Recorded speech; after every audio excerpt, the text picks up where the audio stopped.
Good afternoon, everyone, and thank you for coming along. I was trying to work out last night how many years I had been covering these declassified releases, which happen now obviously twice a year, and I think it's 14 years, which is several decades behind Dr. Phoenix. So I perhaps will never catch up with him, but I don't think that there has ever been a year in the 14 years I've been doing this where these files have been so dominated by one story, and actually really more precisely one file. There's one file about the first exploratory talks with Sinn Féin, which I think is just very, very significant to our understanding of what happened in that period. This is the December 1994 occasion, which you saw in the film there, where Martin McGuinness leads in a 4 or 5 strong Sinn Féin delegation to Parliament buildings to talk to NIO officials. Ministers wouldn't talk to Sinn Féin at this point. That was a bone of contention there. But really, up until this point, Martin McGuinness doesn't really feature in these files. It's pretty extraordinary. We have decades of Ian Paisley, of Jim Mullineaux, of lots of these big political beasts. John Hume, of course, featuring in these files, but really very little about Martin McGuinness. And obviously there would be security files which would deal with Martin McGuinness. Those are not released here and will not be released anywhere, I would think, for quite some time. But we really have got no contact officially between the government and Sinn Féin, and certainly not at Martin McGuinness's level. There are deniable contacts between the security services and back channels and different things like that. We get allusions to those at some points, but we really get no new insight into somebody who would go on to be Deputy First Minister and be an incredibly significant figure at Stormont. And so suddenly we see Martin McGuinness emerge for the first time in these files in a very detailed way. Officials are sitting in the same room with him. They're doing this repeatedly over a period of several months, and then Michael Ancram, the NIO minister, joins them in the spring of 1995. But one of the really interesting things to me was that, unlike modern government minutes, which are really sparse, I mean they pretty much are an agenda with a few glorified bits here and there to indicate that various things were decided, but really none of the colour of what is discussed, none of he said, she said, there was a row about this, somebody was wearing this colour of tie, none of that. This is something that I have never seen anywhere, either in current government or in these files. This is an exceptionally detailed minute. It runs to, I think, 34 pages. It is a conversation which goes on for several hours, but really you almost get every and ah of the conversation. It's not quite a verbatim transcript, but there is incredible colour here. It really adds, I think, to the historical record of this. And there will of course be people who will rightly be sceptical about the accuracy of this. This is the British government's version of what happened in this meeting. We do not have, I'm not sure if we will ever have, Sinn Féin's notes of this, and there were notes of this from Sinn Féin's point of view, because we are told that Jerry Kelly, who was present, was constantly taking notes. But this is the best that we have at this point of what actually went on behind closed doors. And I wondered why this was so detailed.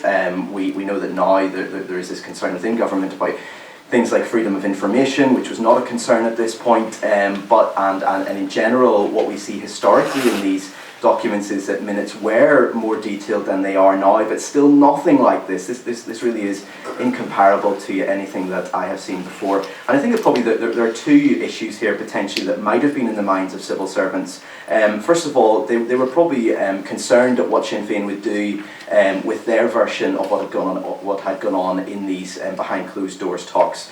There was very little trust between the two sides, and this was the first exploratory attempt to build up some sort of rapport and some sort of level of trust.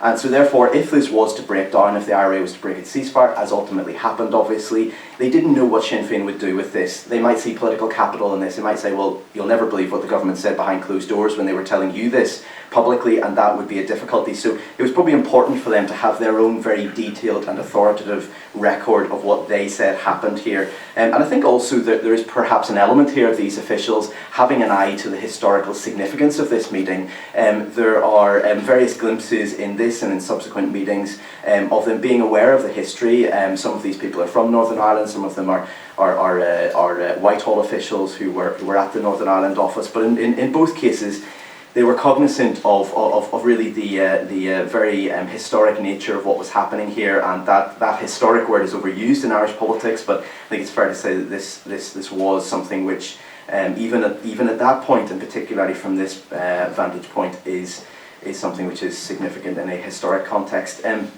One of the things which the minute of this first meeting captures is the really florid prose of some of the civil servants. And one of the interesting things, I think Éamon's going to talk in more detail about the first meetings with the loyalist paramilitary representatives, and it's much more prosaic when it comes to the loyalist representatives. They don't expend the same energy, it seems, in really trying to impress them with their rhetoric. But we have Quentin Thomas, who is the lead Northern Ireland Office official, who says, he makes a speech at the outset to Martin McGuinness and his colleagues, and he says, "I'm conscious of a moment in history, but history forms a gulf between us.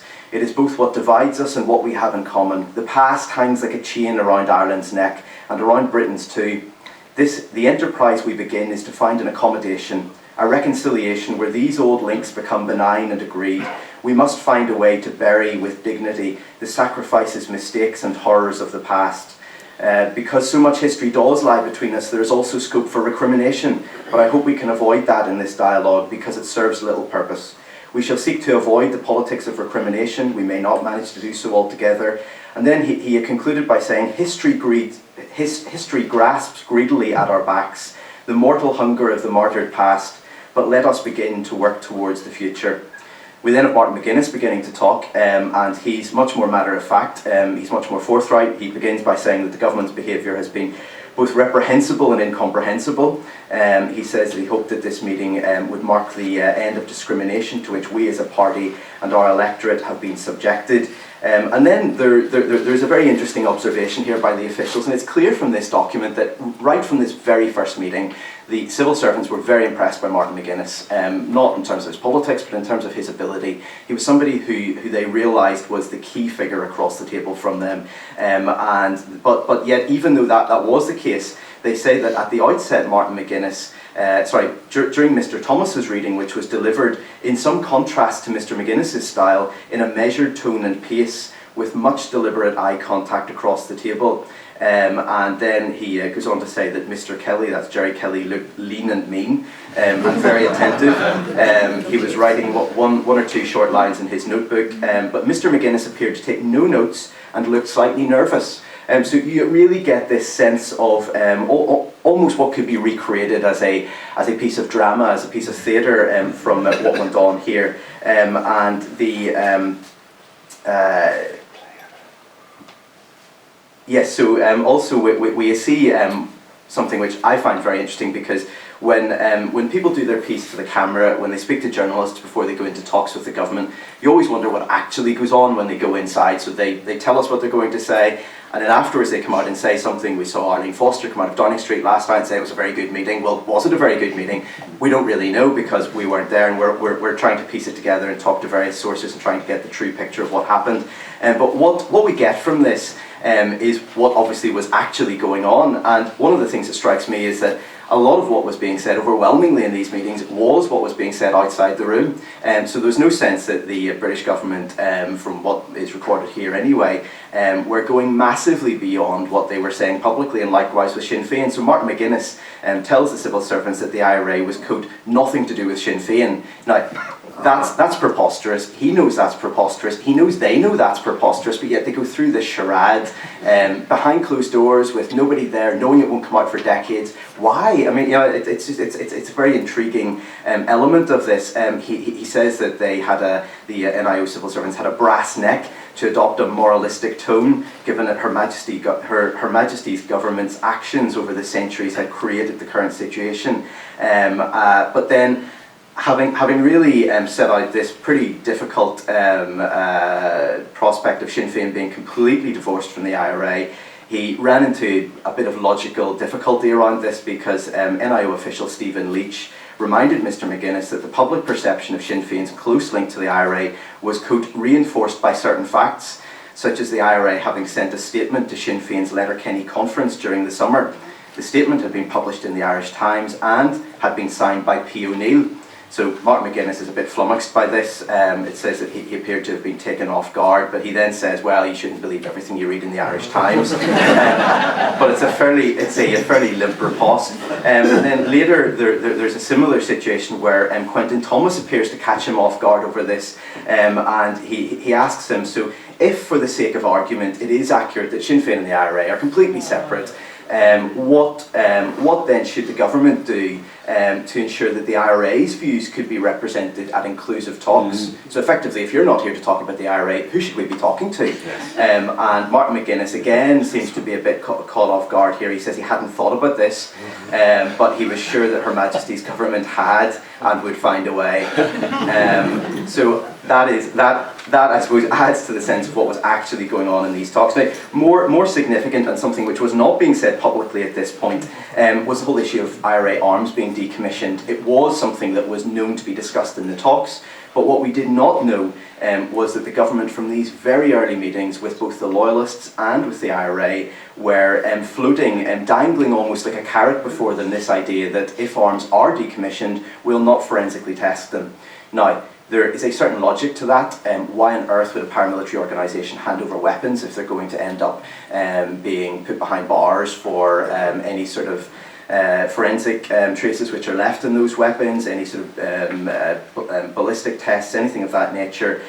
So there is a certain logic to what the officials were saying. There's also a certain logic to it in the sense that they're trying to lure particularly Sinn Féin into just discussing this issue. So they're trying to make it attractive to them. They're trying to say, look, there's something in this for you. Effectively, you can get rid of all these weapons in a legal and a lawful way, and get all the kudos for that and the political implications of that, and get into talks with the other parties as it was being presented to them at this point. But there'll be no concern whatsoever that this will lead to any legal difficulties for you.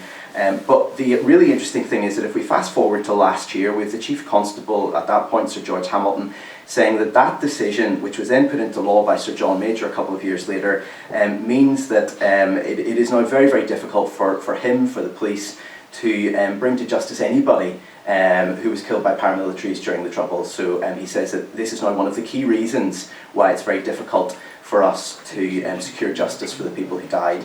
And I think the thing which I think is interesting from this is that there's no reference that I can find in any of these files to that even being discussed. Now, I'm sure there probably was some sort of verbal discussion about this, but it's not something, and there's exhaustive back and forth about these issues. It's not something which even seems to have been considered, that there is a trade-off here, that they're consciously and deliberately making, that essentially we're trying to stop the killing, and to do that, the quid pro quo will be that the people who have already died are less likely to get justice. And that, I think, is quite interesting in the context of where we are at the moment. And interestingly, the NIO officials, when they speak about this with Sinn Féin, present it as a possibility. When they speak with Loyalists, they present it as almost a fait accompli. It's not quite in those terms, but it's much more robust. They say that yes, it's likely that this is what will happen, and we see the notes going up to the Prime Minister, John Major, really saying that this is something which has been considered with the Attorney General in London, with various other individuals, and is likely to happen. We also see, just finally in this first meeting with the Sinn Féin, or actually I think it was the second meeting with Sinn Féin, this bizarre semantic debate, this rigmarole that goes on, where Martin McGuinness says, I'm not going to accept a government paper that you've prepared for me about the modalities of IRA decommissioning. So he's saying, I'm not going to take it, I'm not going to handle it, I'm not going to have anything to do with it, however, could you read it to me?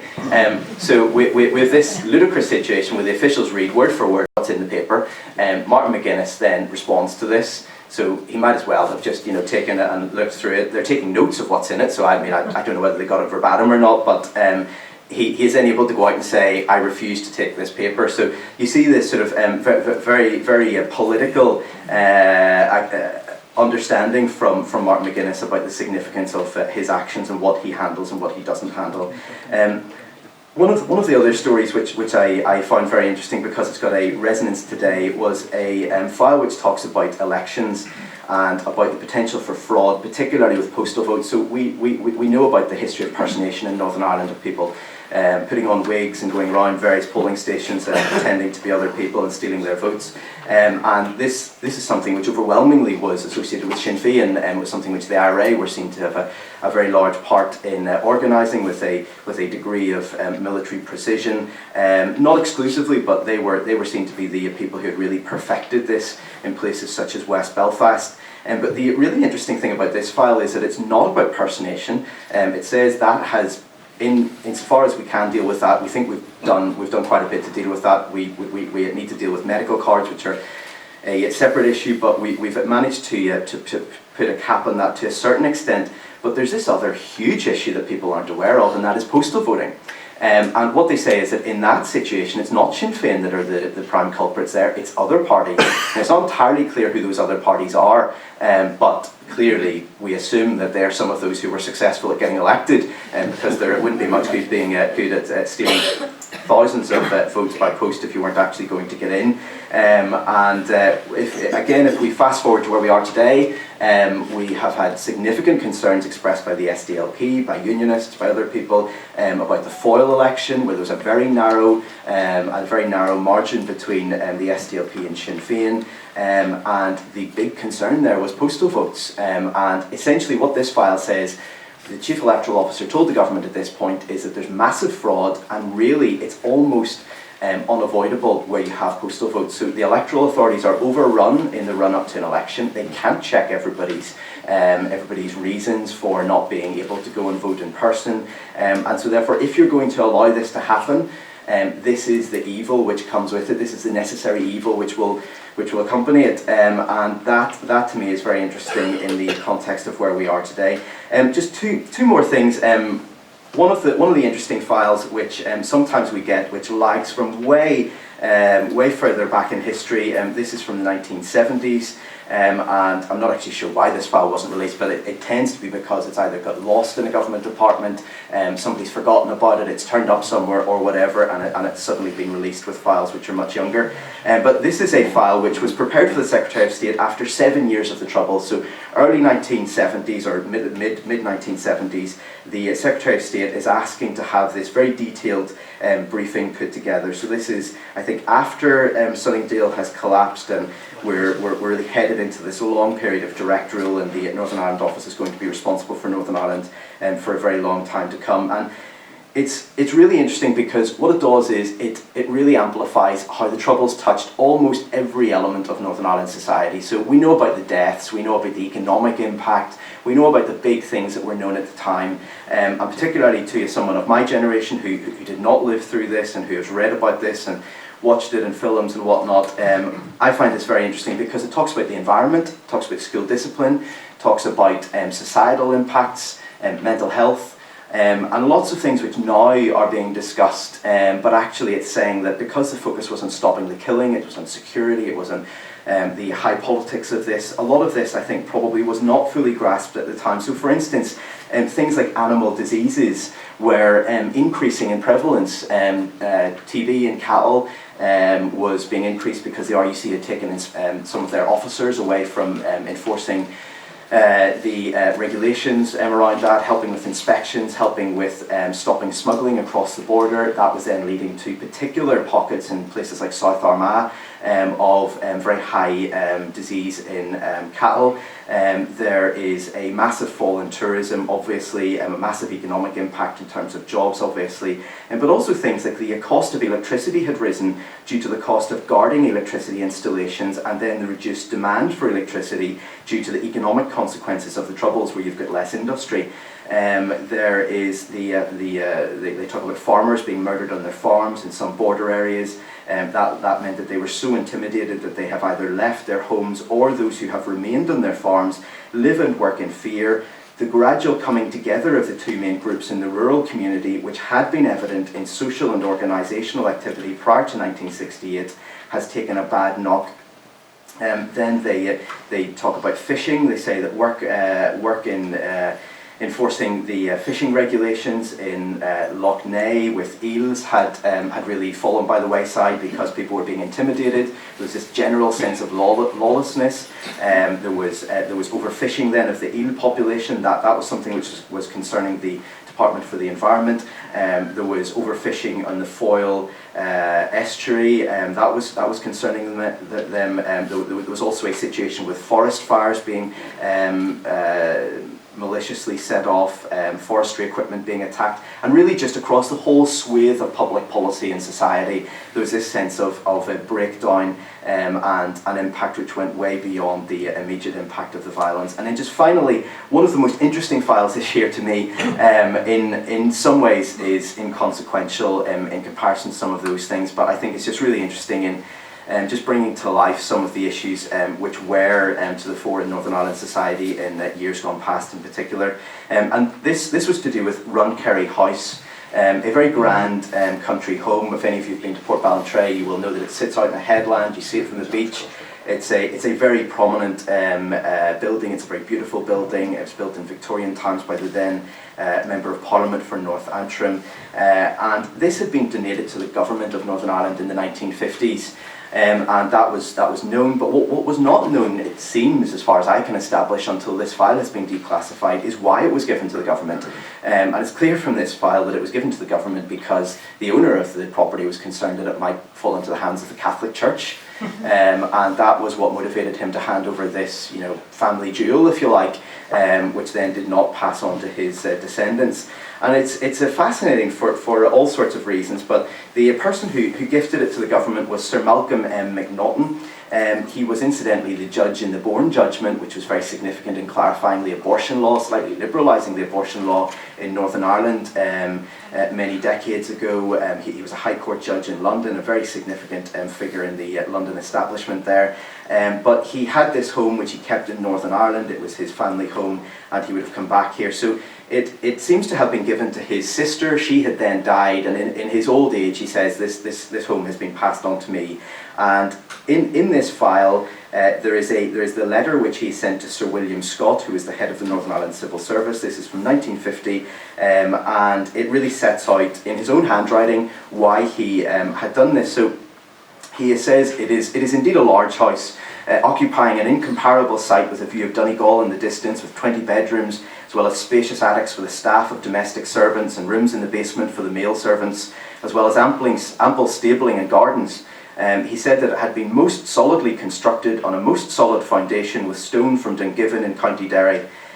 He said that he had been a boy at school when it was built. He thought it was built for about £25,000 at that point. That's about £3.2 million today. And he said, such is the house which I have in my old age inherited.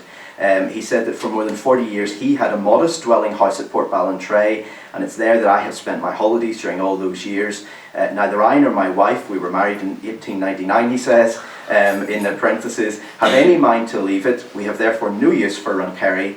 And he says, I could no doubt sell it at a price, but I am very unwilling to do so, lest it, like Portland, should fall into the hands of the Roman Catholic Church. The house is a prominent feature in the landscape. The district around it is almost wholly Protestant. There is not, I believe, a single RC in the parish of Dunseverit, and there are very few in the parishes of, and I couldn't make out his handwriting of what he said there, and Dunluce. Moreover, our family has been established in North Antrim for more than 300 years, and with one notorious exception, has been of good repute. Interesting phrase. He went on to say that the idea that the house should become an RC monastery or a convent or a seminary is abhorrent to me, as it would have been to my father. Now, what is really interesting to me about that is that this is not done with a nod and a wink. This is not said verbally but expressed differently in writing. This is entirely open, upfront to the head of the civil service, and it is something which I think these days would be done in much more cautious terms. I think this does go on in parts of Northern Ireland today, particularly towards the border. But this is something which was entirely unremarkable to him insofar as it seemed. And then just finally, the reason that we get to see this in a file from 1995 is that the government realises that this building is falling into disrepair. It's going to be very expensive to have any sort of restoration of it. It's a listed building, and so they decide that the best use for taxpayers is to get rid of the building and sell it in the open market. that, of course, raises the question of, well, who's going to be allowed to buy it? So they take legal advice on this, and it's clear from the legal advice that you just cannot say in law that it can only be sold to Protestants. And so therefore that is communicated publicly. It's not entirely clear whether this then is expressly said in writing to the descendants of Sir Malcolm, or whether they just come to hear about this, or whether it's advertised and they see it. I'm not sure, but however it is, it gets to a chap called Sir Patrick McNaughton, who is the grandson of the person who had bestowed it on the government, and he wants it back. So he tells the government that he writes them in April 1995, and he says that his grandfather had, quote, made clear that he could have sold the property himself, but did not because he could not be sure into whose hands it might fall. But giving the property to the government, he felt it would be in safe hands. Now, the implication is that if you're selling it now, it might not be in safe hands, as he describes it, and so therefore, it should come back to me. He then writes again, and he's very clear and says that if the government can't retain the property, it should primarily approach the donor of the property, the donor or the donor's successors, i.e. myself, in title with a view to giving it back, possibly receiving some payment to take account of improvements. Selling Runkerry without doing so takes unfair advantage of our family's past generosity. However, after taking legal advice from Bernard McCloskey, who's now a High Court judge, or was a future High Court judge, Sir Patrick Mayhew, the Secretary of State, wrote back to him to say that the property had to be sold on the open market, and said that there was a legal obligation on the government to obtain the best value for taxpayers, and that's where it seems to have lain. And as it so happened, the property was sold to a developer called Seymour Sweeney, and it now is, whatever anyone thinks about him, it has been very tastefully, I think, restored. It's now apartments. I haven't been inside it, but I've looked on the outside of it. It looks lovely, so it hasn't fallen into disrepair. So thank you very much.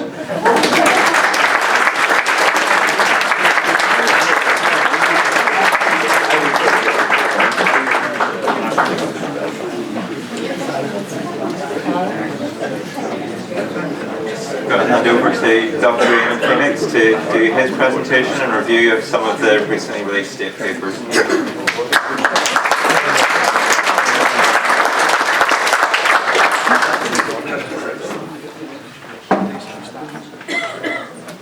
Thank you very much indeed, ladies and gentlemen. Great to be back in the Public Record Office, where I actually have spent something like 33 years on the state papers rather than the much longer, I think, as Sam said.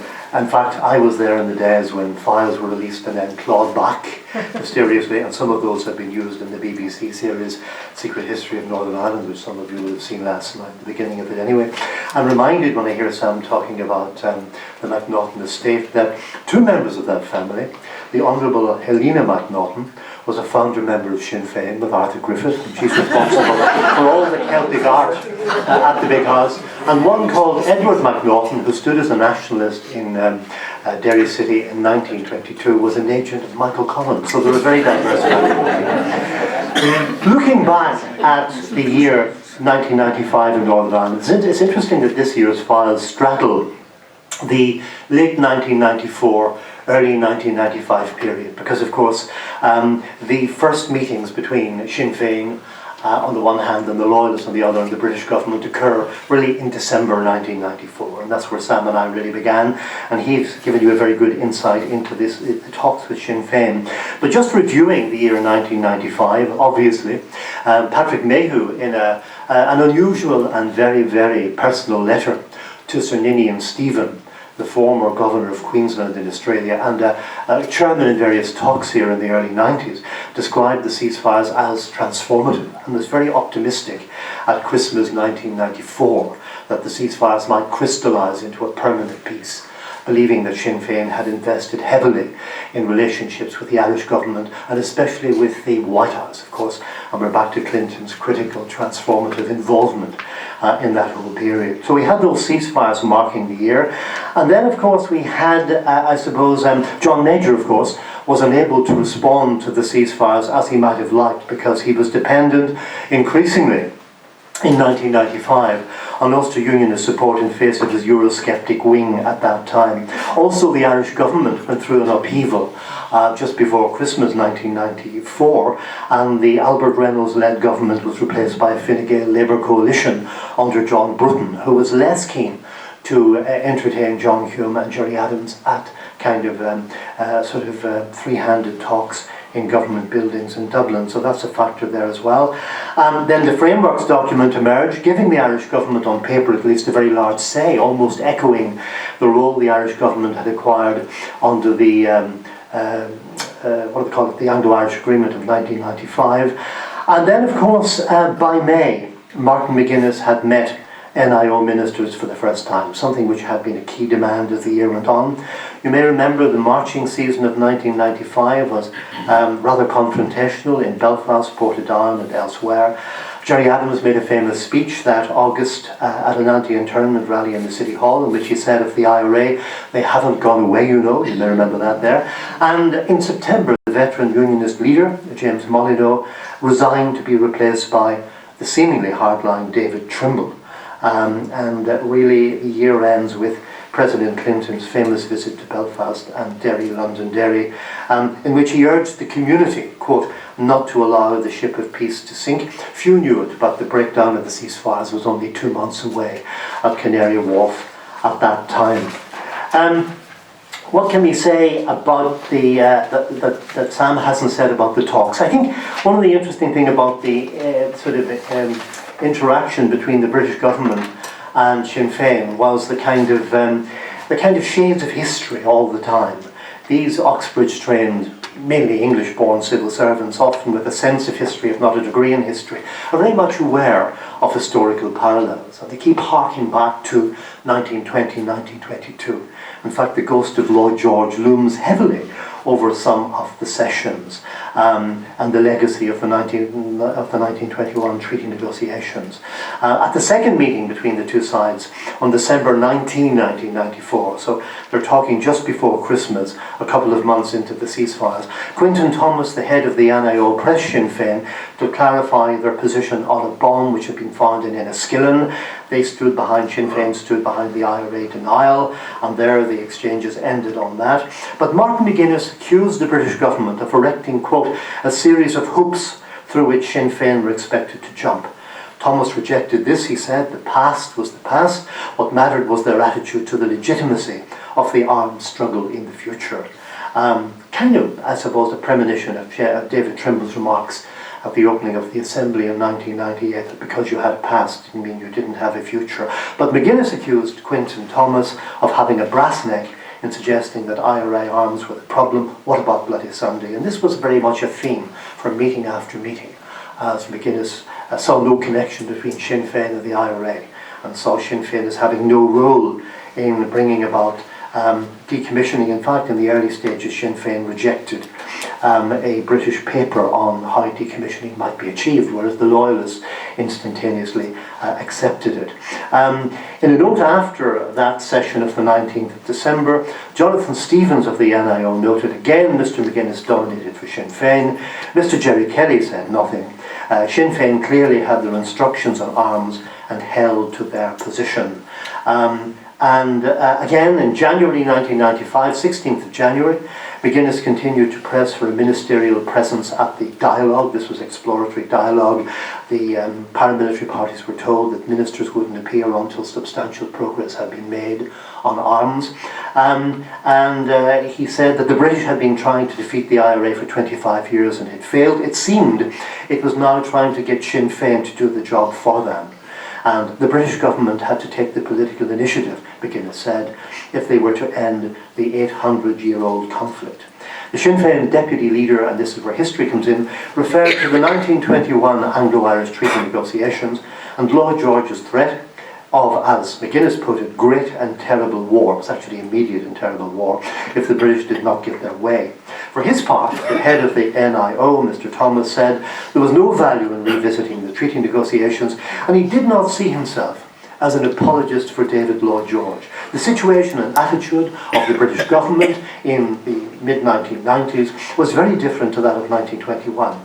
Quote, the situation today, with Britain having stated, quote, no selfish strategic or economic interest in Northern Ireland, was very different from the situation 75 years ago. And what the British Prime Minister John Major Thomas said, and others were looking for, was substantial progress on arms and so on. Interesting, during the talks on the 1st of February 1994, initially Sinn Féin had refused to accept snacks, but then as the talks went to their 6th hour in starvation, they reluctantly accepted them. And this became a way of life. And this is all recorded in these very, very detailed 35, 36-page minutes. I mean, they were incredibly detailed compared to anything else Sam and I have seen, as he was saying. But during the talks on the 1st of February 1995, both sides were forced to adjourn, and some will remember this, due to a recent fire in the Assembly Chamber and Parliament buildings. The continued distrust, however, was revealed in Martin McGuinness's quip that, quote, he had assumed the government team had already got their microphones in, a reference to Sinn Féin claims that their private conversations were being bugged by MI5.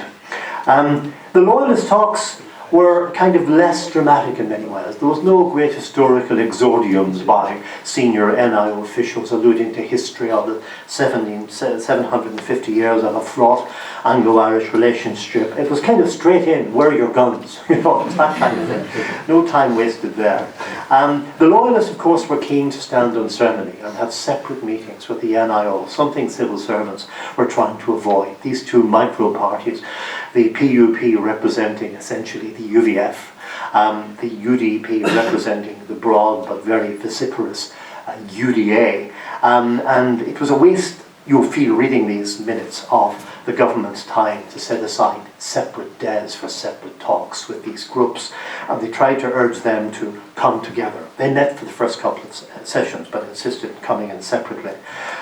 Stephen Leach of the NIO noted, both the Loyalist parties are anxious to gain status, not only by comparison with Sinn Féin, but also at each other's expense. The UDP, in particular, is an incoherent organisation with a weak central figure in Gary McMichael, whose father had been a leading UDA man, assassinated by the IRA some years earlier.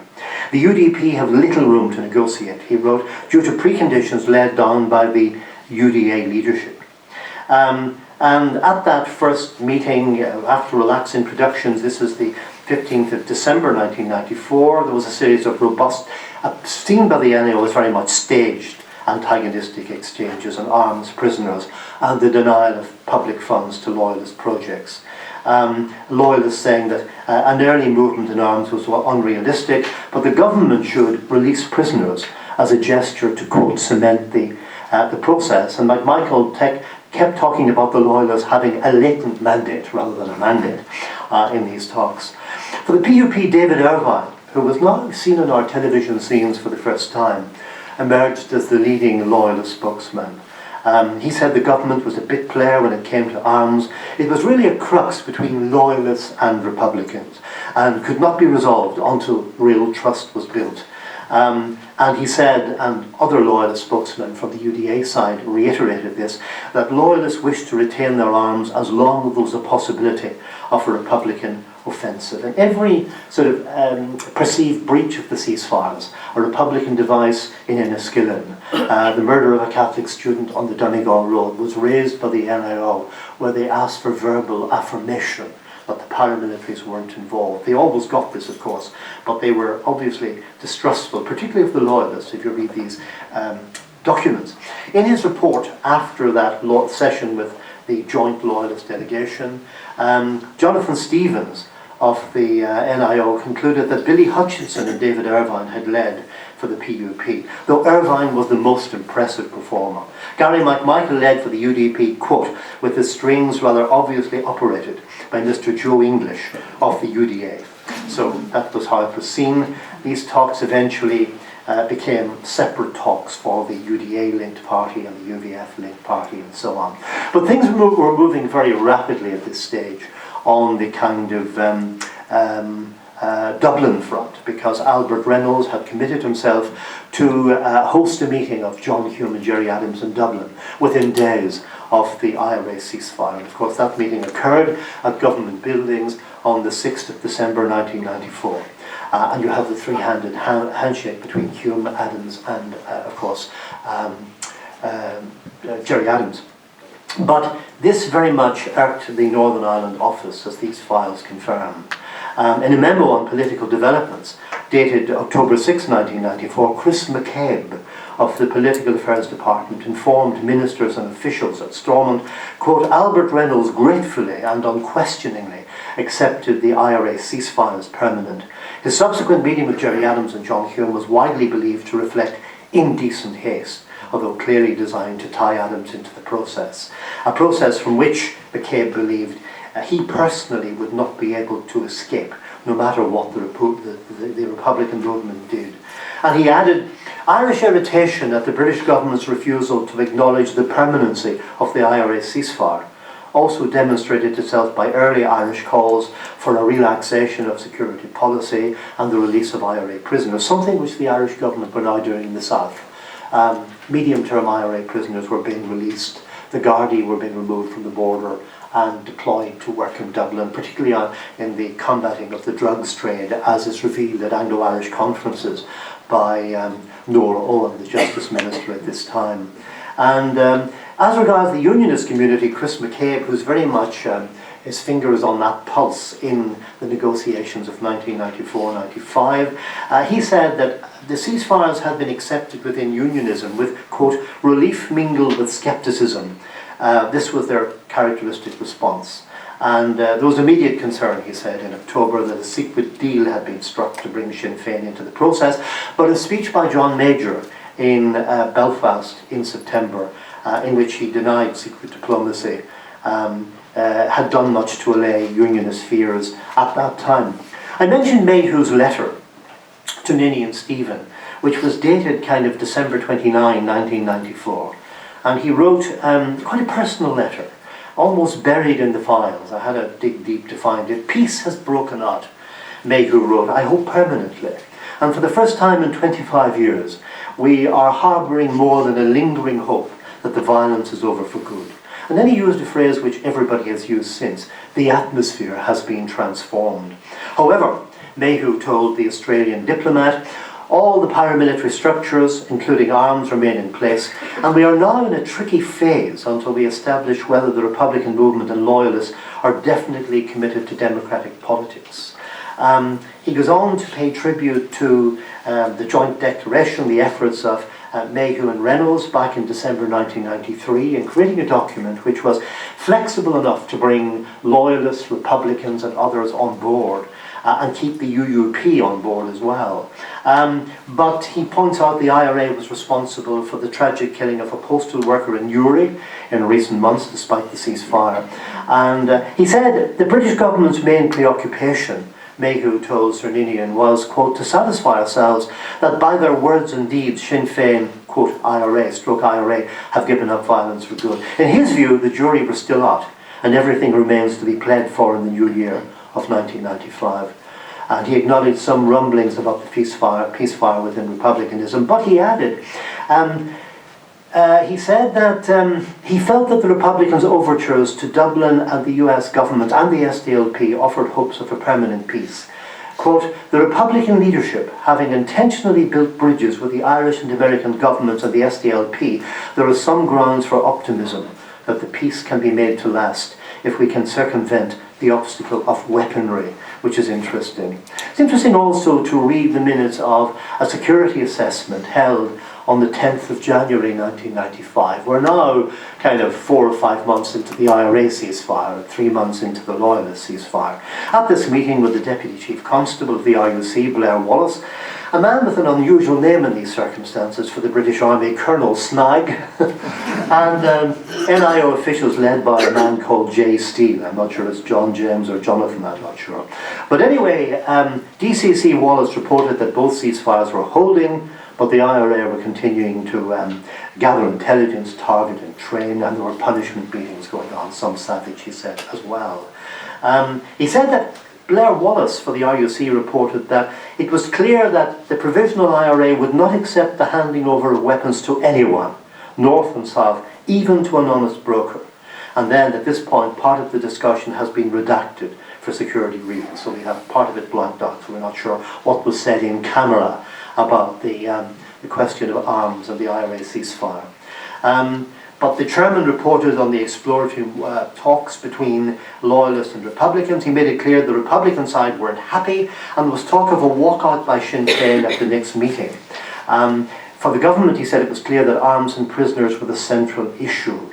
And the Loyalists and Republicans both had their sights set very high on the release of prisoners.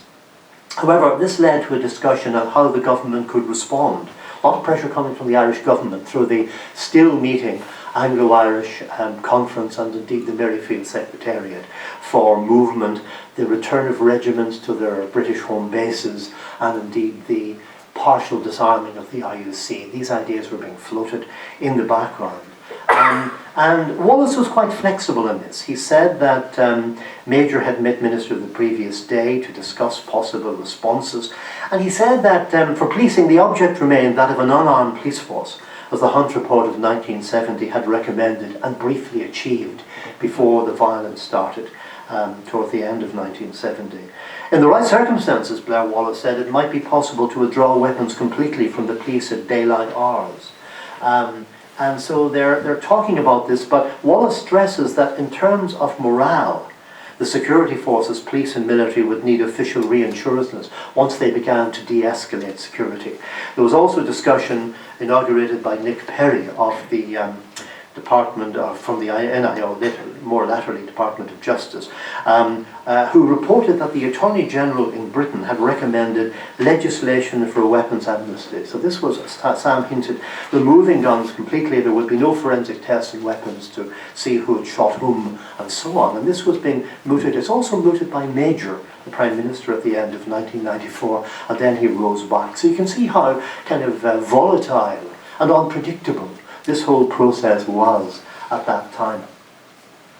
One of the issues that interested me in these files was the fate of the disappeared, because I remember collecting my granddaughter, or my daughter actually in those days, not 96, collecting my daughter from primary school, and an elderly lady, a granny, I was only a father, picking up our sort of 6-year-old children and her grandchild, and she told me we're talking about the ceasefires, and she said to me, you know, well, my son was disappeared. I'd never heard the word before, was disappeared. Brian McKinney, who had been kidnapped on his way to work by the IRA with a friend, and their bodies had never been found. And I became aware personally of an issue called the disappeared. And that would creep into the archive by 1995, or into the public narrative of the ceasefires and how violence might be resolved. And really the first contact between the families of the disappeared, civilians murdered by the IRA effectively during the Troubles and their bodies secretly buried, surfaces in these files for the first time. The issue became a live one immediately after the IRA ceasefire of 1994. A pressure group had been set up that in June 95 called Families of the Disappeared by Seamus McConville, who was the son-in-law of Jean Mcconville, one of the first victims of this kind of rough justice. And he had written to the British Prime Minister in June 1994 in anticipation of the ceasefire, seeking a meeting on behalf of the families. This generates a background file for ministers, which pointed out that the first person to be assassinated and disappeared by the IRA was Captain Robert Nairac back in 1977. Then Jean Mcconville. Well, Jean Mcconville, of course, was slightly earlier in 1993. And the official noted that while most allegations related to the IRA, loyalist abduction could not be ruled out, and murder, and the police had very little information on the subject. And that comes across. The police had very little information on all of these victims, who were thought to be as many as 20, later settled about, I think, around a dozen in the end. The Irish Times, though, reported that the Sinn Féin president, Gerry Adams, had met a number of the families and promised to do what he could. Martin McGuinness had said it was an issue must be resolved. And during the Washington Investment Conference in January 95, President Clinton had urged action should be taken, which obviously gratified the families of the disappeared. In response to the demand or the request for a meeting with the Prime Minister, Major's private secretary, Edward Oakton, felt that this might be inappropriate, but felt that the meeting should be with John Wheeler, who was the security minister at Stormont Castle. By this stage, reports were surfacing in the papers that the victims had been buried in Black Mountain, and the IUC were investigating. So clearly they knew nothing about this aspect of the IRA campaign. A meeting was set up on the 7th of December 1995 between representatives of the disappeared, including the lady I met, Mrs. Margaret McKendry, and others. And they met Sir John Wheeler. And in a memo, a lady called Mrs. Meldrum reported to the minister how Jean Mcconville had been abducted in 1972 from Divis Flats, how two friends, Brian and John Mcconville, had been abducted in 1978 while going to work, and so on. And they went into details about Jean Mcconville's Protestant background, intimidated with her family out of East Belfast, sheltering in Divis Flats. Her husband had died from natural causes, and then she had been accused of informing and had been removed. Very, very sad situation. Quote, Jean was dragged from her home by a group of 12 IRA members, including 4 women. The 8 children, whose father had died 10 months earlier, were so frightened that they'd hidden under the beds. They begged for food to survive for some months. And it was only 6 weeks later that social service had discovered their plight. The family was split up and taken into care. The eldest was mentally handicapped, and the youngest just 6. In the case of Brian McKinney and John McClory, the file reports interestingly. It was thought that they'd been involved in a robbery earlier, but they had both returned the cut of their money. Both were abducted on their way to work and interrogated in Lenidum. The official added the families believed that John jumped through a window and was shot in the back. Brian had witnessed this, and so he was taken out and shot. The bodies were thought to have been buried in the Glencolin estate, close to their parents' home, and so on. So that meeting takes place. I thought that information was interesting. But then, of course, with the ceasefires, with Anglo-Irish relations never being as good, hard to believe that today, there was a proposal within the NIO by a well-meaning civil servant that since Ireland was one of the few sovereign states to which the Queen did not send a cordial greeting on its national day, that perhaps convention should be broken and Queen Elizabeth should send a cordial greeting to President Mary Robinson on St. Patrick's Day 1995. It seemed a good idea. It's knocked about by civil servants. They generate huge numbers of memos about it. Within about 3 weeks, I mean, clearly they didn't have a lot else to do. But anyway, the issue came from Donald Lamont, an official in the Republic of Ireland section, and he thought that this was normal for countries like France and Sweden. Why not Ireland?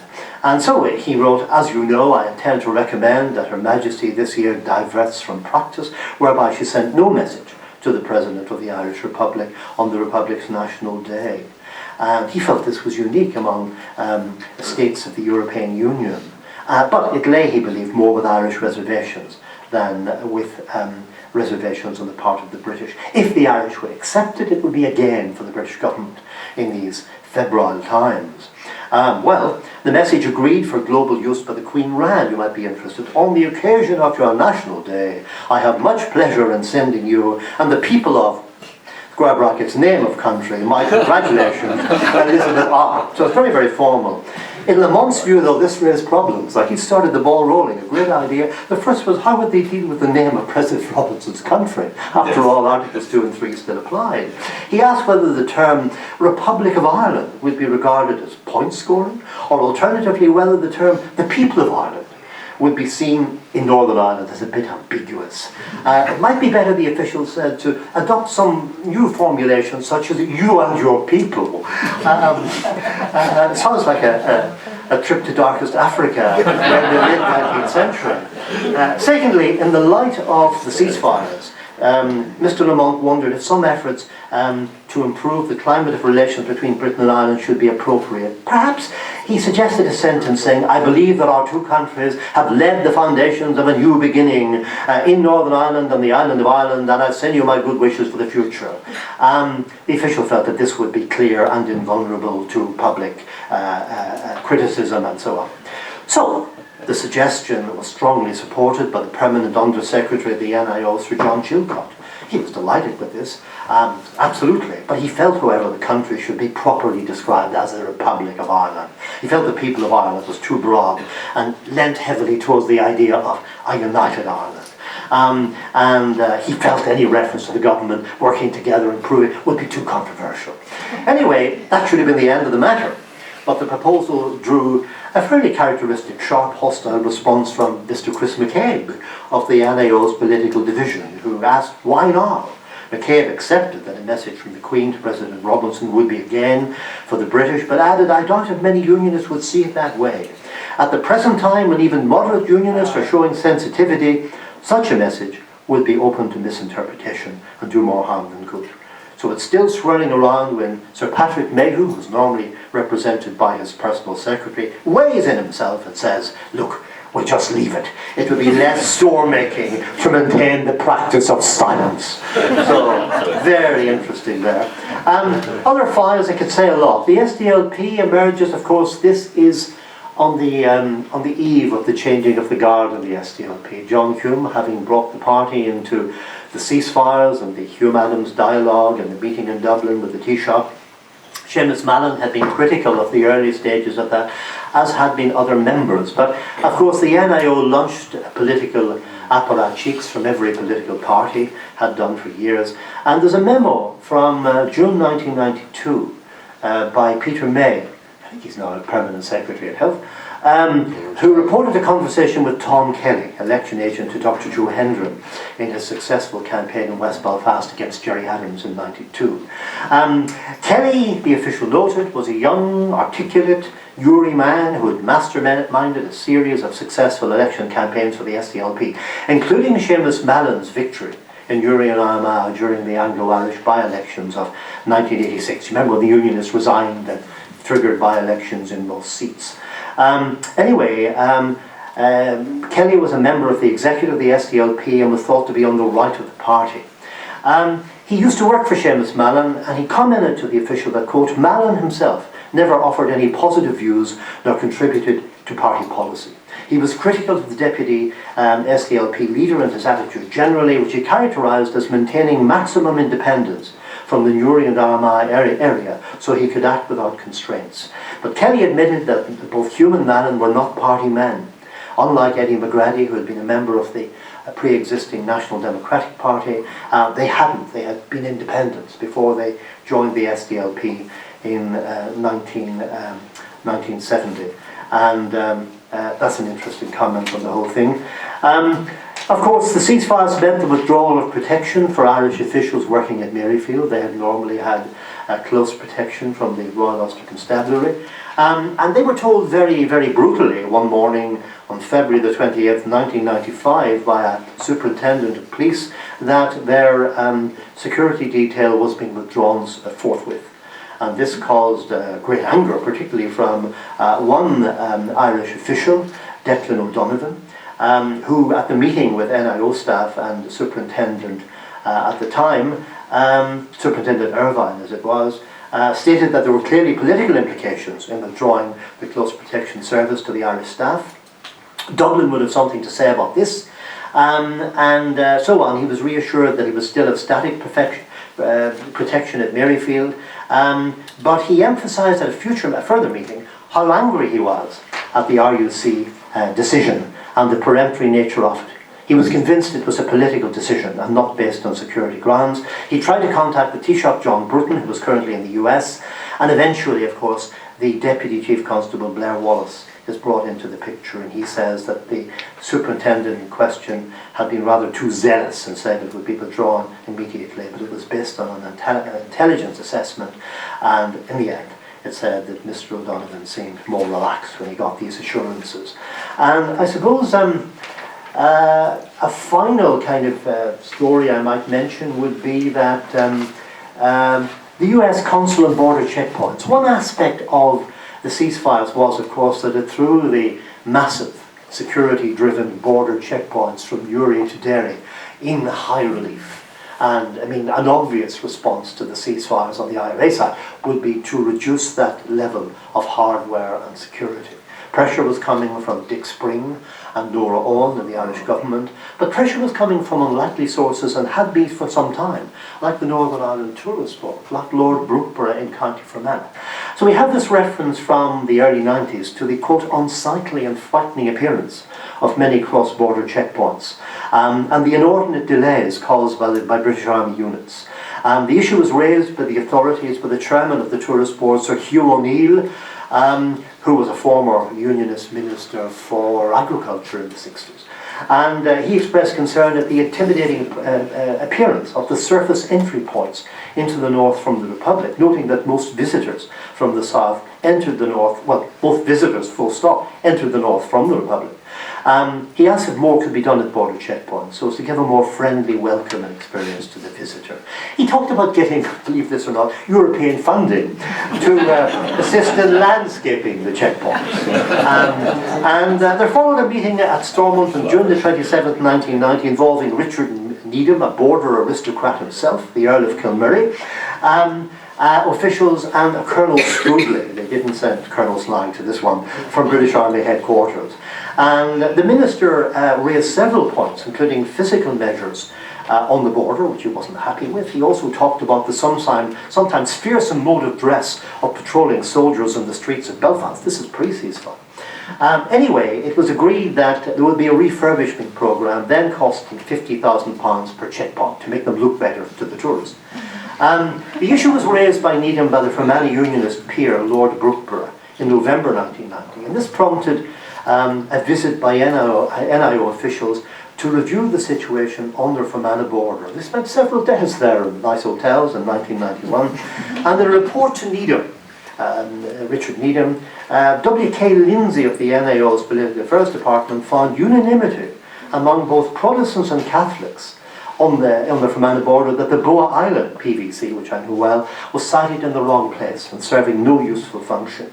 A local postmaster, Unionist postmaster, whose wife was a district nurse, said that Boa Island effectively excluded local Unionists from the rest of Northern Ireland, and that the Donegal sort of road from Petticoat to Kesh was wide open at all times, and this made absolutely no sense. And the postmaster told the minister the feeling of isolation felt by the Protestant community is very noticeable in this area.